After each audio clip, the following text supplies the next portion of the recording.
+8 the other day, so you arrived at the wrong time. Yeah, so it's been a big year for you. I mean, have you noticed changes in how you're being perceived within the community by people around you after going on this run? Yeah. Well, it depends on who you ask. You know, if half the fans are excited about it, and the other half think that I've been beating up broken old men. So I'm excited to fight someone that's ranked in the top 5. You know, Volkan's number 2, and hopefully shut the doubters up a little bit and to show the world what I can do. Does that bother you at all? You know, the other side, the critics who say, you know, you beat up washed up fighters in former champions. I mean, because on one side, you look back at your record in 10 years, you'll see those names on, you'll be like, wow, beat those right. guys. You're not going to say they're at the end of their career, but currently, maybe that's what people think. Depends on the day. Some days it bothers me more than others. You know, part of me, you know, when that Shogun fight came available, you guys can go back and look. There wasn't a whole lot of people lining up for that fight. You know what I mean? And I took it on 2 weeks' notice. So, you know, Shogun was ranked in the top 10. He was on a 3-5 winning streak. He hadn't lost in a couple of years. You know, so it does bother me a little bit when people just discredit my opponents. It's not so much discrediting me. It's discrediting the people that I've been fighting. So, and then other days I'm kind of like, fuck it, whatever. You know what I mean? Like, people are going to say what they're going to say.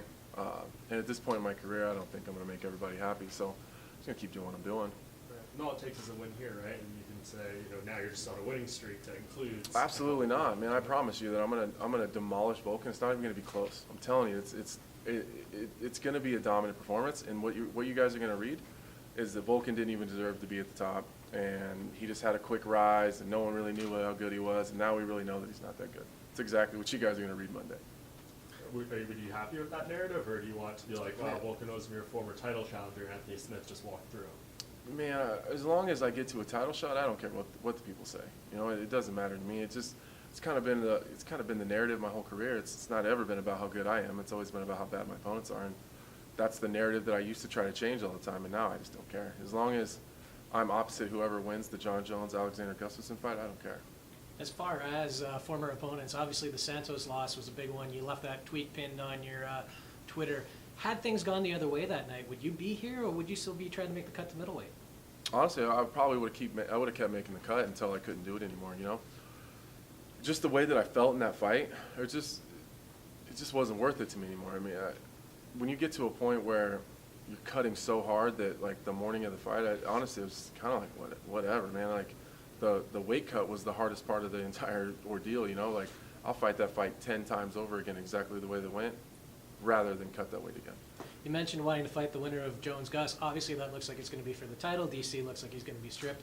What are your thoughts on that whole situation? Because it looked like DC might defend. He stepped in and took that Derek Lewis fight relatively short notice. And now possibly John Jones could be the champ again. What are your thoughts on all that? You know, as far as John Jones goes, like I've said 100 times, I'll never talk about anything John Jones does personally, because that's his own life. He wants to mess it up. That's on him. But as unfair as it does seem that John Jones is back in a title shot, the title's back in rotation, and that was something that DC wasn't doing. So I said 100 times, I never thought the DC was going to come back to 205. And I understand, you know, he's the double champ, and he wanted to hold on to that as long as he could, and I can't say that I would have done any different. So I'm just glad that it's moving again. You know, I just hope that John doesn't beat Gustafsson and then go up to heavyweight and then hold the division up again. So you don't think it's unfair taking the belt beforehand and just defend it in January? I don't really think it's too much about the time. I just don't think that Daniel has any intention. I think that that's what it comes down to. I mean, if he had a timeline of, like, I'm going to fight Derek Lewis at this time, and then in, you know, who knows, March, then I'm going to defend the 205 title, I think he'd still have it. But I think that John Jones and Gus fighting for it tells us that he had no intention of defending it. Right. Well, he did say, I mean, he's like, I'm in a perfect spot. Because everyone's saying if he loses to Derek Lewis, like, you're going to lose the Brock Lesnar fight, all this, that. But he said, I have a second belt. If I lose this fight, I'm just going to go back down. Right. Then they can't strip me. That'd be sweet for me. Yeah, I'd love that. That would work out perfect.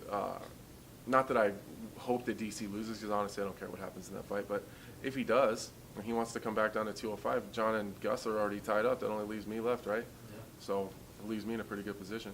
Yeah. How did training camp go for you? It went great. It went really, really good, man. We brought in a couple guys from out of town, just big, super strong strikers that just push forward. And it was flawless, you know, and that's what I'm kind of finding at 205, that I'm not banged up, I'm not tired, I'm not too miserable. You know, I mean, obviously the training camps get long, and you know, you just get sick of the same shit every day, you know, and you're just ready for a break. But I think that that's going to happen no matter what. But you know, I feel great, man. I was on weight last night, so I'm good to go. You and I talked about it about a month ago. You said you were going to bring some guys in. You mentioned one guy from Cleveland that trained with Steve Bay. Were you able to get Curtis Blades in your training camp? No, me and Curtis, we weren't able to link our schedules up, especially now that he's got Alistair with him at his camp now. So I think that the work that we got in was more than sufficient, though, for sure. Great. Diego Santos is a 205er now. Is that, I know your focus is on the title, but in the back of your mind, are you hoping this guy beats Jimmy Manuwa, makes a run, and puts a position to do that rematch? For sure, for sure. Me and Thiago have a really unique relationship now. I think when you have a fight with someone like that, you leave a little bit of yourself with that person. You know, I mean, that was super wild. So I think that we have the understanding that if and when we fight again, that it's gotta matter. You know what I mean? You can't stick a fight with me and Thiago on like on a FS1 card. You know what I mean? Like we can't be the guys that jerk the curtain at the beginning of the pay-per-view. Like, it's got to mean something, because we're going to lose a lot in that fight. Whether you win or you lose, a fight with me and Thiago Santos, neither one of us are going to leave whole. And it's just the harsh reality of what we do, you know? So I imagine, if in a perfect world, that I would end up fighting for the title and win it, and Thiago's going to keep winning, because that dude's good. And he looks great at 205, and it seems like he's much happier. I'd imagine that would be a title defense for me down the road, you know, in a perfect world. Yeah.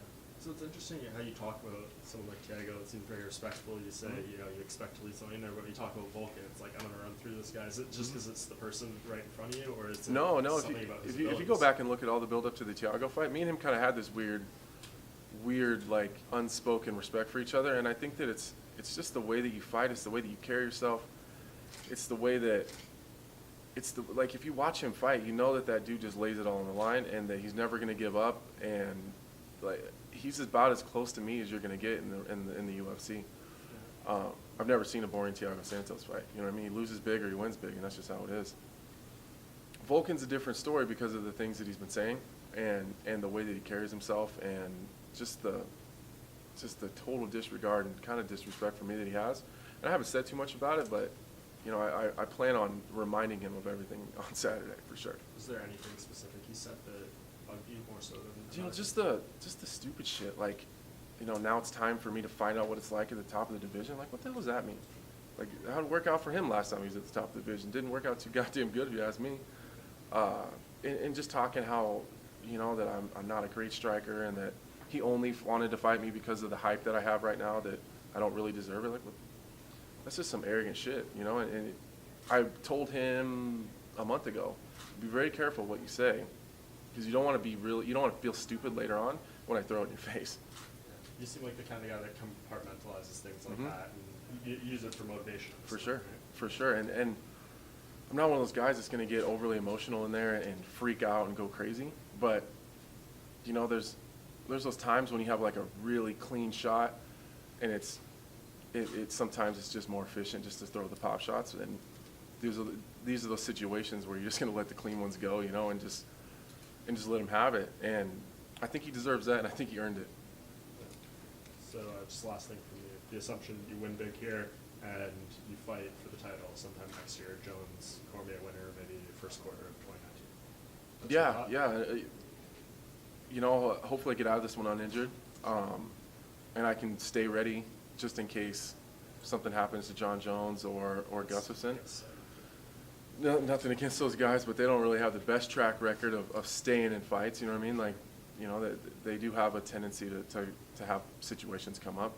So I'll stay ready for that one, and if not, you know, I'll look to come back in July. You know, it'd be nice to have a break and focus on building some new skills in between that. Speaking of what Volkan said about you, do you think did you guys have any previous interaction, or is it just like promotion of the spot, or where do you think that these things are going? I think Volkan's trying to convince himself. I honestly don't think that he's trying to. I don't think he's trying to disrespect me. I don't think he's trying to hype anything. I'm really good at reading people, and I get the vibe that he's trying to convince himself, because you guys aren't even sure how good Volkan is. You know what I mean? Like, no one knows how good he actually is. Like, and I don't think he does either. He's returning a TriStar recently, so what do you make of that? Do you think it might have changed anything in this game, or do you I think, expect the same Volkan? honestly, I think that him training at TriStar the last 2 weeks of his camp is a bad idea. I've done the camp moves, you know, mid-fight or right before a big fight, and it never works out that well. It really doesn't. What happens is you have all this old stuff that you do, that you've been doing for a long time, and then you get a bunch of new shit thrown on top of that, and then you try to mix them together. 2 weeks isn't enough time to do that. So for us and everyone at TriStar, is a super respectable gym. I have nothing but good things to say about those guys, but it's almost like he's trying to catch lightning in a bottle really quick and get some miracle to happen that if he didn't have it figured out 2 weeks before the fight, he's not going to have it figured out on Saturday, that's for sure. And which city do you like better so far, Hamburg or Moncton? I think I like Moncton better. I definitely understand more people here, that's for sure. And I guess the weather was about the same. I like it here. It's cool. I'm really enjoying the culture, the food, and the people here have been really, really cool, man. It's crazy. I didn't realize how many fans I had in Canada, so that's been a nice surprise. You're surprised to see how many people you knew about you? Yeah, it was really surprising. I'm not really used to people, like, I kind of live in my own little box in Nebraska, you know? Like, I don't really see the outside world that much, you know what I mean? I don't really pay attention that close. So I was really shocked at how many people not even knew who I was, but were like really big fans of my body of work. So it's been really refreshing. It's been cool. Cool. Rock and roll.